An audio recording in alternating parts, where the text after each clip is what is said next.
আসসালামু আলাইকুম বন্ধুরা, আবারও চলে এলাম আপনাদের মাঝে।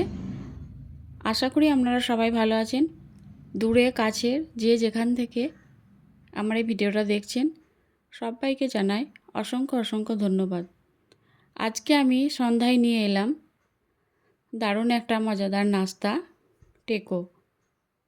আমি এটা কিভাবে বানাচ্ছি আপনারা একটু দেখে নিন। আমি এখানে প্রথমে ময়দা মেখে নেব। আমি এখানে 2 কাপ ময়দা নিয়েছি। আপনারা চাইলে এখানে আটা ময়দাও দিতে পারেন বা শুধু আটা দিয়েও এটা বানাতে পারেন।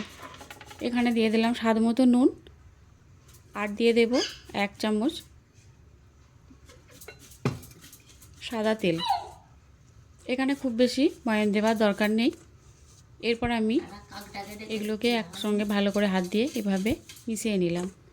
এরপর আমি এটাকে নর্মাল পানি দিয়ে একটা ডো তৈরি করে নেব। যেভাবে আমরা রুটি বানাই সেভাবে একটা ডো তৈরি করে নেব। অল্প অল্প পানি দিয়ে আমি একটা শক্ত ডো তৈরি করে নেব। তো দেখুন, এভাবে আমি একটা ডো তৈরি করে নিয়েছি। এটাকে আমি রেস্টে রেখে দেব 10 মিনিটের জন্য। এদিকে আমি সবজি কেটে নিয়েছি, ক্যাপসিকাম, মটরশুঁটি, টমেটো, কাঁচা লঙ্কা, পেঁয়াজ, আর নিয়েছি আদা রসুন। এরপর আমি এখানে একটা এরকম কড়াই গরম করে নিয়েছি। এর মধ্যে দিয়ে দিলাম 2 চামচ তেল। তেলটাকে খুব ভালো করে গরম করে নিয়েছি। এরপর আমি এর মধ্যে দিয়ে দিলাম 1 চামচের মতো গোটা জিরে। জিরেটা একটু ভাজা হয়ে গেলে এর মধ্যে দিয়ে দেব 2টো মাঝারি সাইজের কুচানো পেঁয়াজ। পেঁয়াজটাকে আমি দিয়ে পেঁয়াজটাকে খুব লাল লাল করে একটু ভেজে নেব। দেখুন ঠিক এরকম হয়েছে পেঁয়াজের কালারটা। এরপর আমি এখানে দিয়ে দেব ক্যাপসিকাম কুচি। এগুলোকে খুব ছোটো ছোটো করে কেটে নিতে হবে। তো ক্যাপসিকামটাকে দিয়ে আমি আবারও এর সঙ্গে খুব ভালো করে নেড়ে চেড়ে একবার মিশিয়ে নেব। এটা 2 মিনিট ভাজা হয়ে গেলে এখানে আমি দিয়ে দেব মটরশুঁটি।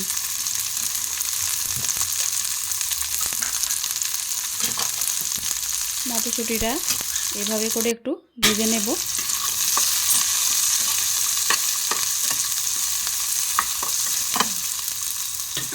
মটরশুঁটিটা এর সঙ্গে দিয়ে ভেজে নিয়েছি। এরপর আমি এখানে দিয়ে দিলাম একটা বড় সাইজের টমেটো কুচি, একটা কাঁচা লঙ্কা ছোটো ছোটো কুচি করে নিয়েছি।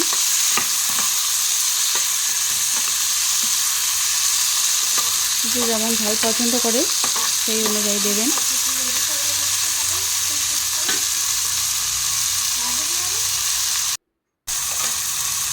তো সবগুলোকে একবার ভেজে নিয়েছি। এরপর আমি এখানে দিয়ে দিলাম গ্রেট করা আদা রসুন, দিয়ে দিলাম স্বাদ মতো নুন।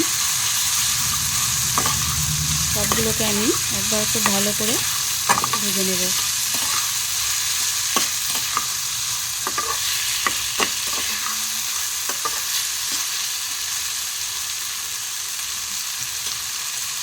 এগুলো একবার ভেজে নিয়েছি। এরপর এখানে আমি কিছু মশলা দিয়ে দেব। আমি এখানে নিয়েছি 1 চামচ ধনে গুঁড়ো, 1 চামচ লঙ্কা গুঁড়ো, 1 চামচ হলুদ গুঁড়ো, 1 চামচ জিরে গুঁড়ো, 1 চামচ অরিগানো, 1 চামচ বিট লবণ, আর নিয়েছি 1 চামচ চিলি ফ্লেক্স। সবগুলোকে আমি দিয়ে মশলার সঙ্গে আবারও খুব ভালো করে ভেজে নেব।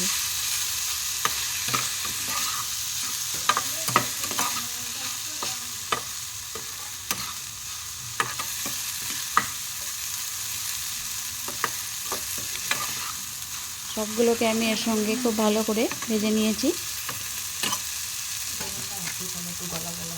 এরপর আমি এখানে দিয়ে দেব 2 চামচের মতো টমেটো সস।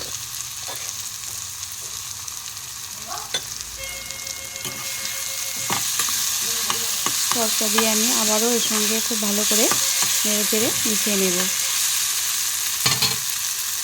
এরপর আমি এখানে দিয়ে দেব, এই বাটিটা মাপ করে আমি নিয়েছি 1 বাটি পনির, এরকম ছোটো ছোটো চৌকো করে কেটে নিয়েছি। পনিরটা আমি এর সঙ্গে দিয়ে ভালো করে নেড়ে চেড়ে মিশিয়ে নেব।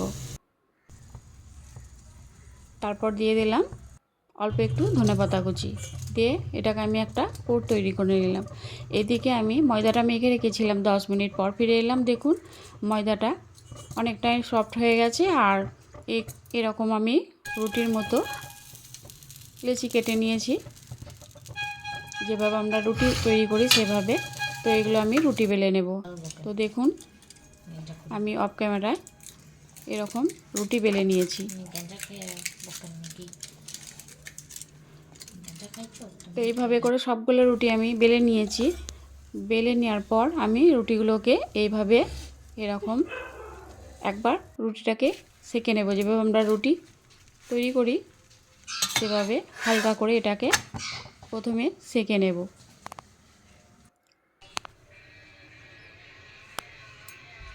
এরপর আমি রুটিটা তুলে নিয়েছি, একটা প্লেটে রেখে এর মধ্যে টমেটো সস লাগিয়ে নেব রুটিটার মধ্যে।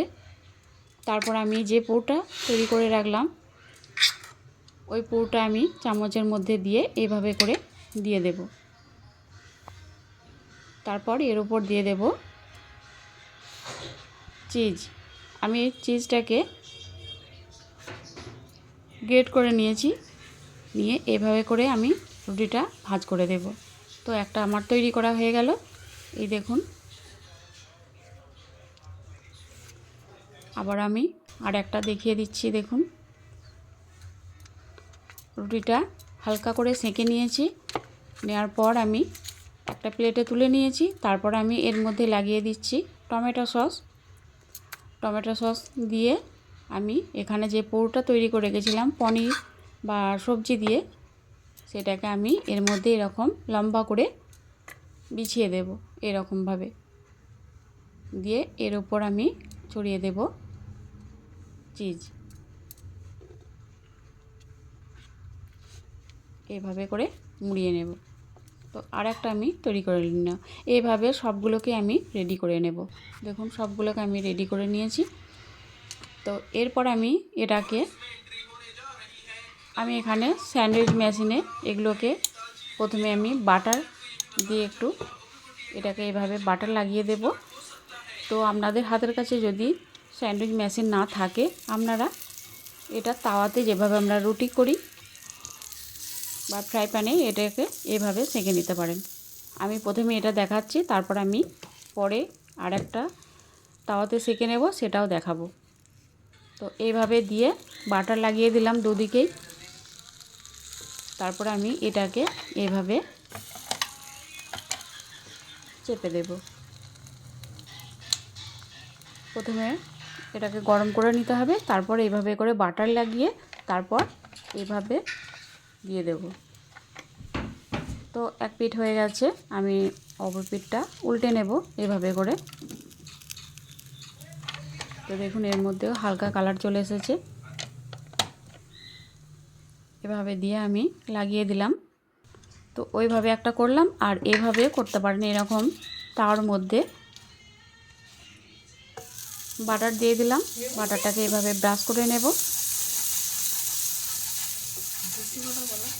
তো এই রেসিপিটা সন্ধ্যায় যদি আপনারা বানিয়ে খান, দুর্দান্ত লাগবে খেতে। দেখবেন একবার বানিয়ে বারবার খেতে ইচ্ছে করবে।